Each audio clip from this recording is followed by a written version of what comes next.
Bakit ganito ang buhay? Patong-patong ang suliranin. Bakit kahit anong aking gawin, di ko mahagilap ang solusyon? Bakit napakadilim ng mundo para sa akin? Kailan sisikat ang araw upang lumiwanag ang daang aking tinatahak? Upang lumiwanag ang aking mundo? Bakit napakailap sa akin ng magandang kapalaran? Napipili ba ang dapat mabuhay ng matiwasay?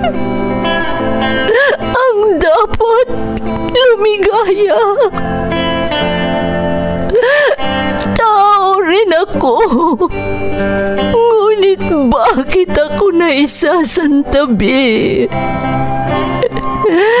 Bakit?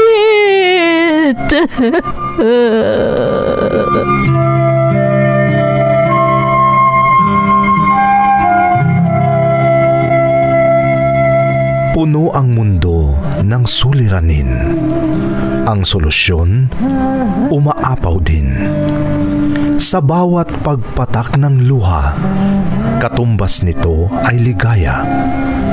Sa tuwing sasapit ang gabi, darating ang bagong umaga.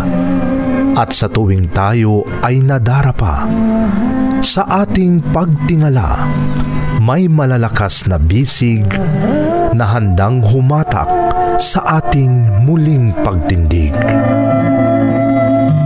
Bakas ng lumipas.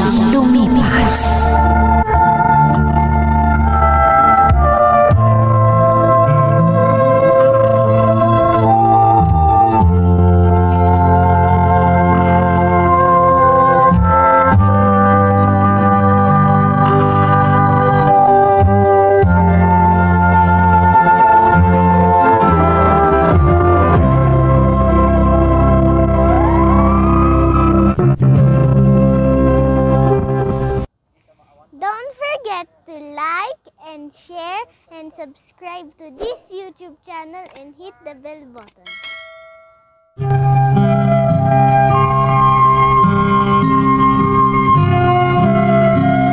Magandang araw sa inyong lahat. Ang kwentong bibigyan natin ng buhay ngayon ay hango sa karanasang ipinadala ni Editha na hindi na binanggit ang kanyang address. Ganito ang kanyang sulat. Dear Ate Emmy, tawagin mo na lang akong Editha. Pasensya na kung hindi ko na binanggit ang aking address. Hindi ako OFW, pero sana ay mabigyan din ng pagkakataong maisahimpapawid ang aking kwento. Hindi sa pagbubuhat ng sarili kong bangko, pero magaling akong tumulong dahil may negosyo ako. Negosyo na naapektuhan din dahil sa COVID-19 pandemic.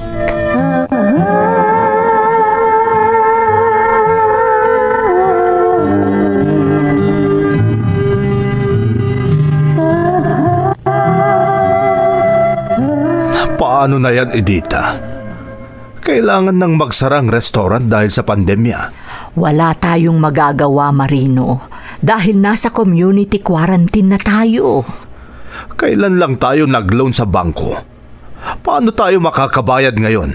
Marino, ano ka ba? May notice na hindi mo na maniningil ang mga bangko dahil sa pandemya. Huwag kang mag-alala. Manalangin lang tayo na bumalik sa normal ang lahat. Di ko mapigilan ang hindi mag-alala.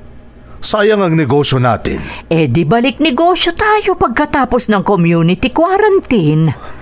Pero hanggang kailan ito? Yan ang hindi ko masasagot, Marino. Manalangin tayo na sana sa madaling panahon matapos na ang community quarantine.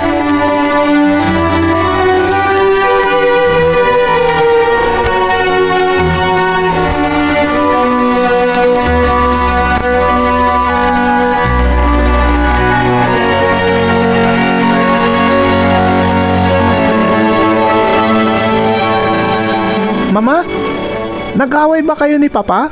Hindi anak, bakit mo na itanong? Nakita ko kasi si Papa. Hindi kumikibo pagkatapos niyong mag-usap. Hindi kami nag-away ng papa mo, Lloyd. Aburido lang siya sa sitwasyon natin ngayon. Mama?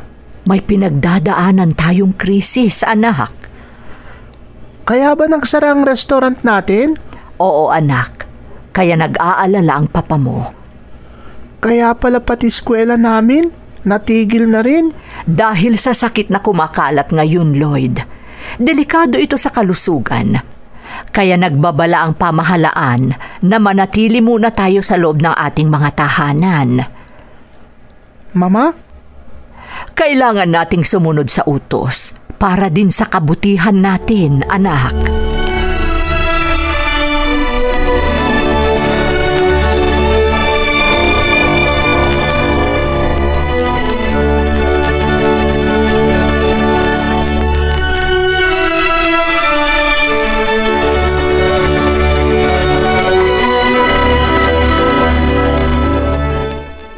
Edita, bakit yung mga grocery packs? Marino, marami na sa ating mga kababayan ang nahihirapan sa sitwasyon ngayon. Gusto ko lang silang tulungan.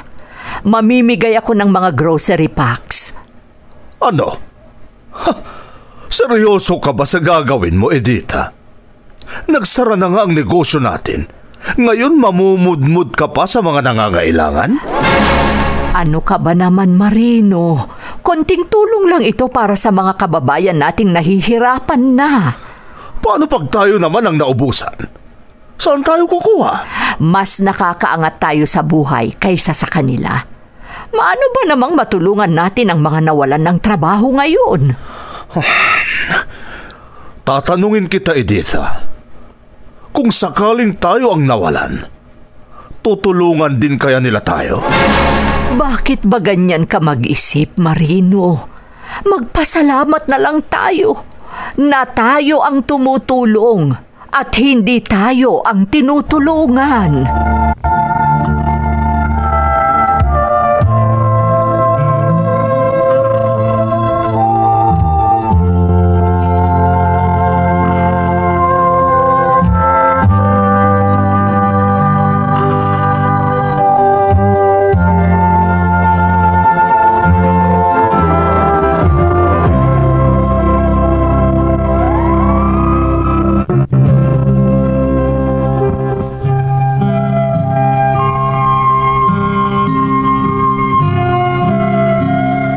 Sa gitna ng enhanced community quarantine, sinubukan kong tumulong sa mga nangangailangan sa pamamagitan ng pamamahagi ng mga grocery packs, Ate Emmy.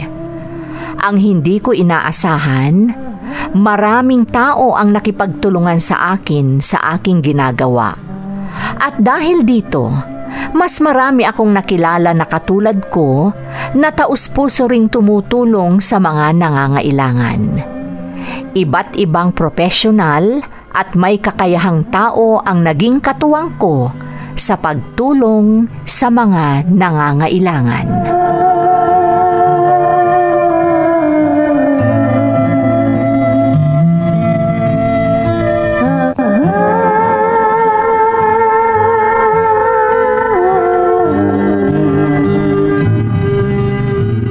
Kain na tayo, Editha. Nauna nang kumain ng mga anak mo, Marino. Natutulog na sila. Tayong dalawa na lang ang maghaharap na kakain. Bakit hindi nila tayo inantay? Pagod sila. Tinulungan nila akong mag-repack ng mga relief na ipapamahagi namin bukas. Talagang kinarir mo na yan, Editha. Imbes na mag-isip ka ng ibang negosyo na hindi apektado ng pandemya. Lahat ng negosyo apektado ng pandemya. Pero huwag kang mag-alala, Marino. Sinusolusyonan na ng pamahalaan kung paano magbubukas muli ang mga nagsarang negosyo. Eh di mabuti kung ganon, para magbukas na ulit ang restaurant natin. Ikaw talaga, puro negosyo na lang ang iniisip mo. Eh anong dapat kong isipin? Yung mga nangangailangang katulad ng ginagawa mo? Marino. Ang mabuti pa, maghain ka na. Kumain na lang tayo.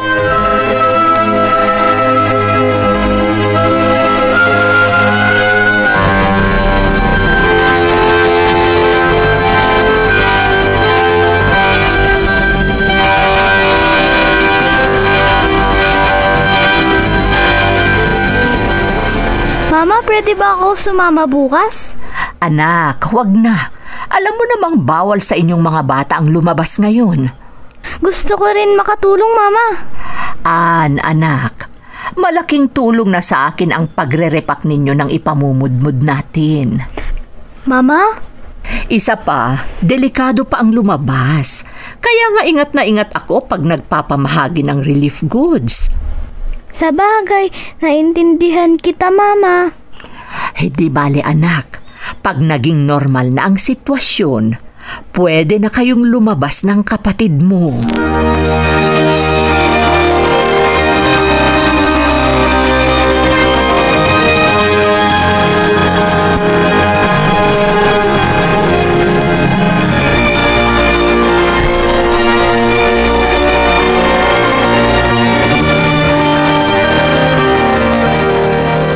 Maraming salamat sa tulong niyo, Madam.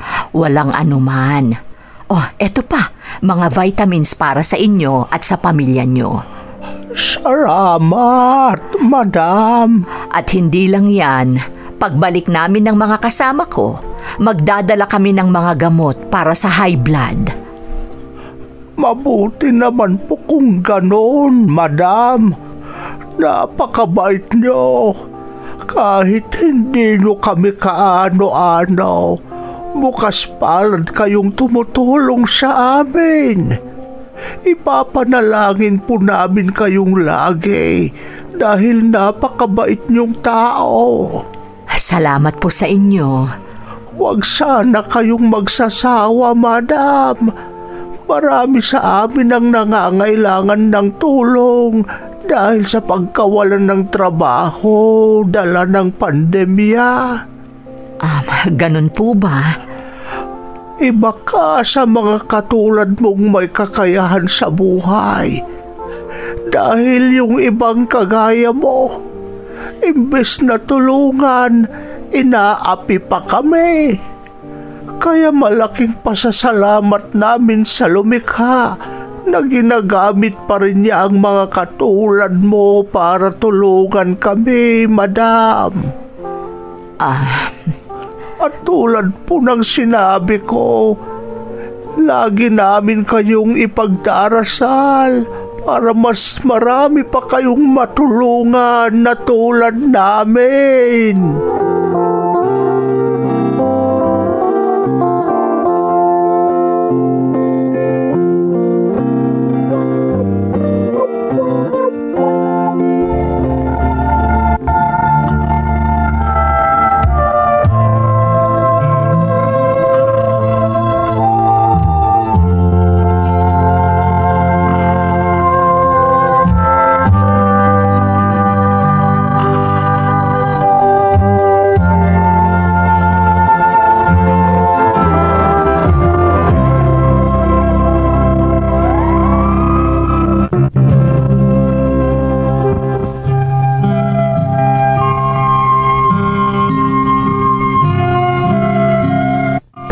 Sa loob ko ang mga komento ng mga natulungan namin, Ate Emmy.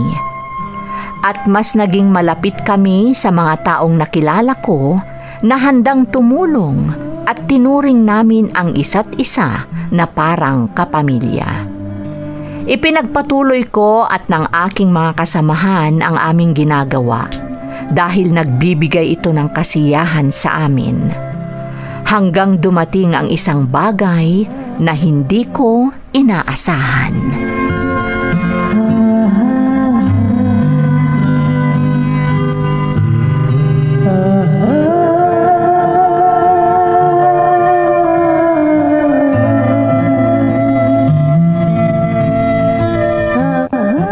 Ito na ang sinasabi ko, Edita. Paano na ngayon? Bakit, Marino? Anong nangyari? Bakit nagagalit ka? Sinabi ko na sa'yo noon pa man na maghanap ka ng ibang negosyo para makabayad pa rin tayo sa bangko dahil nakaloan ang bahay natin. Pero anong ginawa mo? Inuna mo pang mamudmud ng tulong sa ibang tao? Teka. Teka lang, Marino. Ano ba ang ibig mong sabihin? Hindi kita maintindihan dahil mas marami pa yung paninisi mo sa akin. Ipaliwanag mo kung ano ang nangyayari. Ayan, basahin mo ang sulat na galing sa bangko. Ha? Sulat na galing sa bangko? Oo, sulat na galing sa bangko. Basahin mo kung ano ang nilalaman niyan. Diyos ko, rerematahin na ng bangko ang bahay natin? Oo, rerematahin ng bangko ang bahay natin kapag hindi tayo nakabayad ng $250,000. Bakit ganun? Hindi pwedeng mangyari ito. Hindi pwedeng maremata ang bahay natin. Yun na nga! Saan tayo kukuha ng $250,000? 1 linggo lang ang palugit na ibinigay sa atin, Edita. Kung hindi natin maibibigay ang $250,000, mawawala ang bahay na pinaghirapan natin. Kasalanan mo ito, Edita. Kasalanan mo lahat!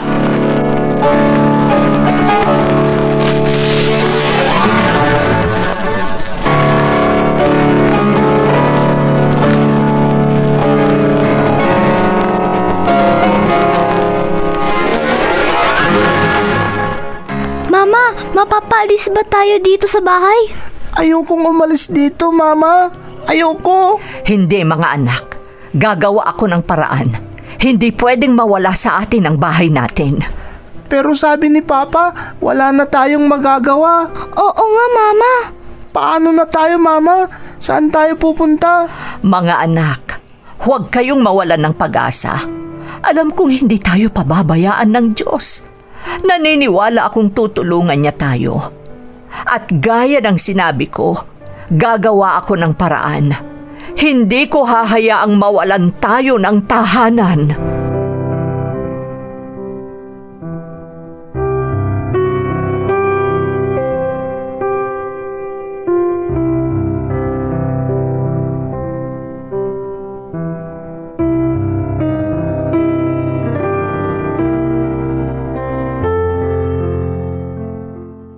Edita.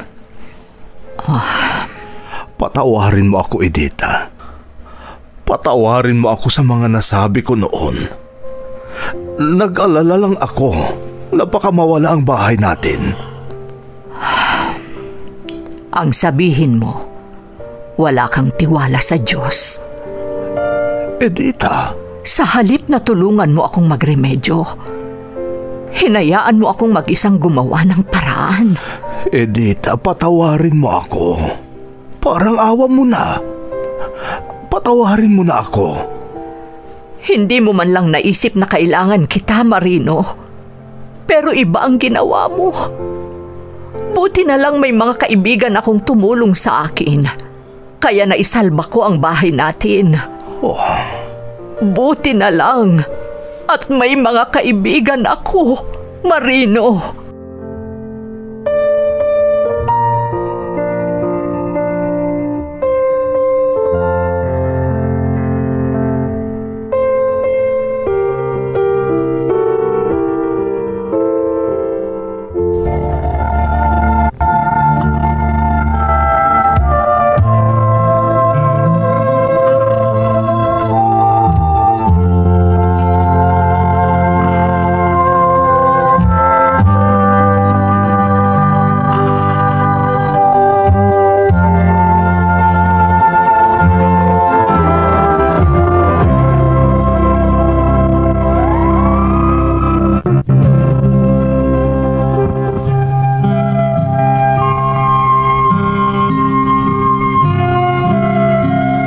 Parang imposibleng makalikom ako ng $250,000 sa loob ng 1 linggo, Ate Emmy.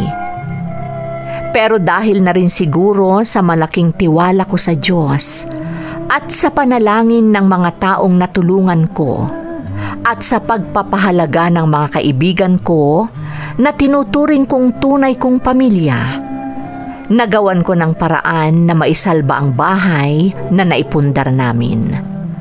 Tuwang-tuwa ang mga anak ko.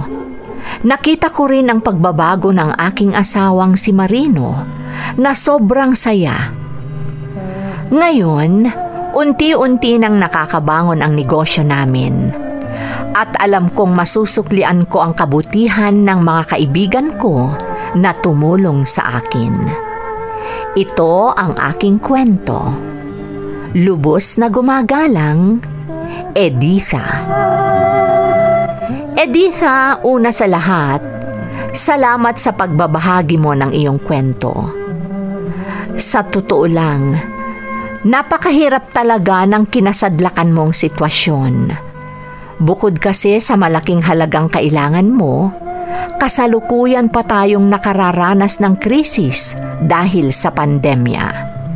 Pero naging matatag ka at hindi nawala ang pananampalataya mo sa Diyos, at ang iyong mga tapat na kaibigan ay naging malaking bahagi rin para malutas ang iyong suliranin.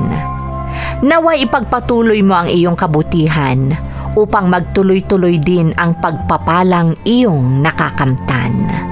Muli, maraming salamat sa pagbabahagi mo ng iyong kwento dito sa ating programa. Bakas ng Lumipas.